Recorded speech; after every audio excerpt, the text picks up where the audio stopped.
Refactoring is something you always have time for. And it's not something extra that you do if you have time, it's something that's going to save you time. And I'm here to explain why that is in this video. So, for most developers, when they're assigned a story, they just implement the code as fast as possible. And they think that if there's time at the end, then maybe they'll refactor a little bit. This is the wrong way to think about it. So, when you place so much priority on implementation speed, it might seem like you have good intentions, but what ends up happening is it takes longer to complete the whole story because what you're being assigned is not just to implement the code, it's also to test the code and fix the code and maybe revise it even if it is working. So, yes, someone else should be doing QA to verify as well, but you should be testing the code as much as you can before it goes to QA. And there's a question of how much time will it take you to test it and fix it. And that depends on how good your code quality is. If your code quality is good, it's going to take you less time to test and fix it or revise it.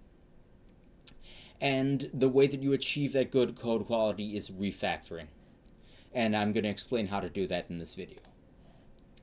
So code quality is essential. It's not just something extra, right? Most developers would say that, making sure the app actually works is more important than the code quality. That's what you're being paid for, to make an app that actually works. I mean, that's debatable since it usually doesn't say in the contract that you have to get the app working, right? It just says you're going to do software development. But anyway, most people think it's more important to make sure the app's working. Or it's more important to make sure the app is secure, to make sure that no one can access data they shouldn't, and if there's a bug in the business logic, that's secondary to security. Or what about performance? Making sure each web page loads fast, isn't that more important than code quality? What about scalability? Making sure the app can be used by 1 million people at the same time, isn't that more important than code quality? Well, it might seem like that from a business standpoint, but how are you going to achieve these other goals? Correct functionality, security, performance, scalability. It's the code quality is the way that you're going to achieve those other goals. And this is a prerequisite. Code quality is a prerequisite for these 4 other goals.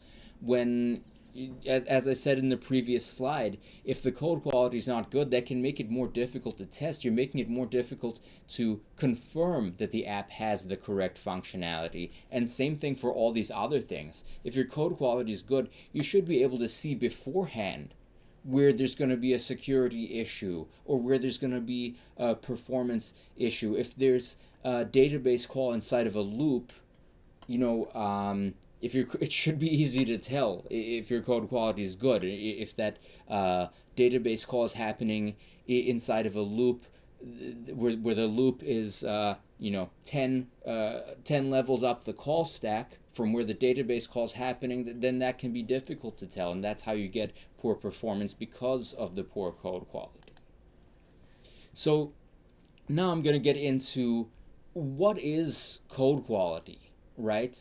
Some people, I worked at one company where they used to keep complaining about the size of the code base. They used to say that there's a certain app that's 19 projects, and so it's a large number of files, right?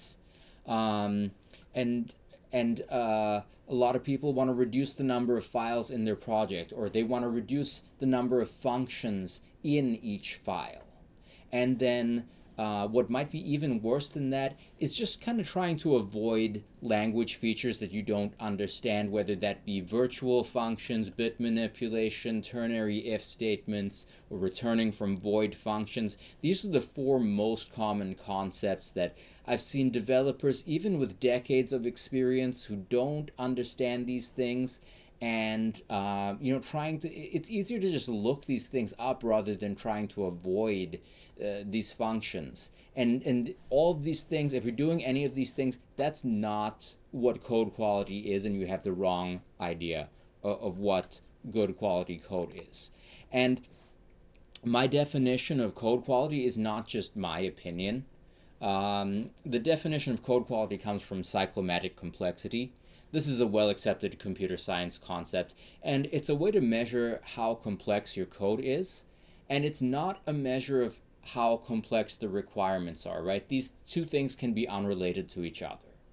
So some companies might have a name and address form where you look at the code for it, and the complexity of the code does not match the complexity of requirements. Somehow, someone has found a way to do this with, nested loops that have break and continue, and nested if statements to decide if you should break or continue, that sort of thing. I don't know how people come up with these things, but somehow there are these overly complex code bases that people are trying to maintain. And when you have so the definition of complexity is how many unique code paths can the code go through, right? So if you have nested if statements, it's like you're multiplying the number of code paths for each level of nesting, right? And you're introducing more complex logic, even though the requirements might not be that complex, but if you give it to two different developers to implement it, one might implement it with more complex logic than the other, right? So you want to lower the complexity of the code because this is going to make it simpler and easier to maintain. And not only the maintainability, even because maintainability is more of a long-term benefit, and a lot of people are saying they want something more short-term, and that's why they end up reducing code quality. But even in the short term, that's a bad idea, because with higher complexity you increase the chance of bugs, and then you have to spend more time fixing these bugs and then retesting it again. And when you fix a bug in in spaghetti code, you have more risk of introducing a bug somewhere else. So you want to make your code base easy to maintain and modify, because you will have to maintain and modify your code even within one sprint, even to complete one story. You're not going to just type all the code at once. You're going to type a little bit, maintain and modify. Type a little bit, maintain and modify. And I've cited a source here on Geeks for Geeks. Some of these bullet points are phrased very similar to the way that they did, and I did have to look up their documentation about this concept to refresh and formalize some of my knowledge. So these are the types of things that you don't want to do. Nested if statements, nested loops, break and continue, that sort of thing.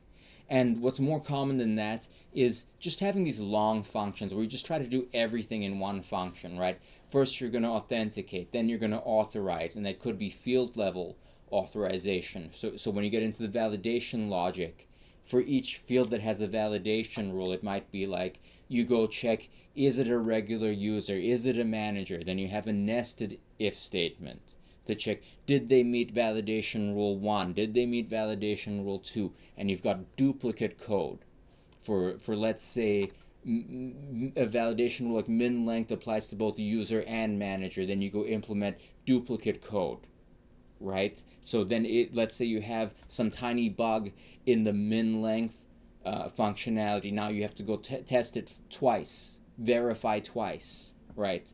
These are the types of things that make the story longer when you just go with the first idea off the top of your head and just implement it that way. Okay? And then maybe you're going to do something like saving, but it's not going to be in a different class, in a different project. You don't have a data layer. It's just all one project, all one layer. So you have code about saving that's mixed in with business logic, and then you're going to save again, and it's just all one giant function. This is not making it easier. This is making it more difficult. What you want to start doing is having small classes, small functions. You want to start using object-oriented design patterns, right? These are the things that are going to limit the number of code paths that each function can take, right? Instead of having one function with nested if statements, you have a different function that implements the functionality of the body of each if-else case, right? And those can be organized into a class hierarchy, and you can start using strategy pattern. And if if the requirements are too complex for that, then you can start using flyweight pattern, which is a strategy within a strategy. So I got a little bit ahead of myself because there's actually simpler design patterns you could do. At a very minimum, three-tier architecture, right? Business layer, data layer, and UI.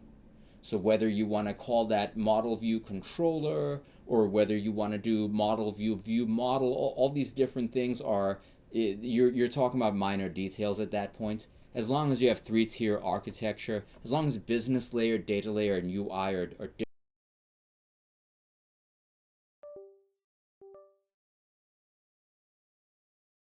maybe your requirements aren't even complex enough to need strategy pattern, just dividing your code up into different functions so it's not one huge function, making sure that maybe if there's one field that has like 10 different validation rules, maybe you want to do the validation for that field in a different function, right? So then you create this simple facade where you read the top layer function, maybe the public functions of your class, um, should provide a very simple interface, and maybe within the body of those functions you call a bunch of private functions and hide that complexity away from the consumer.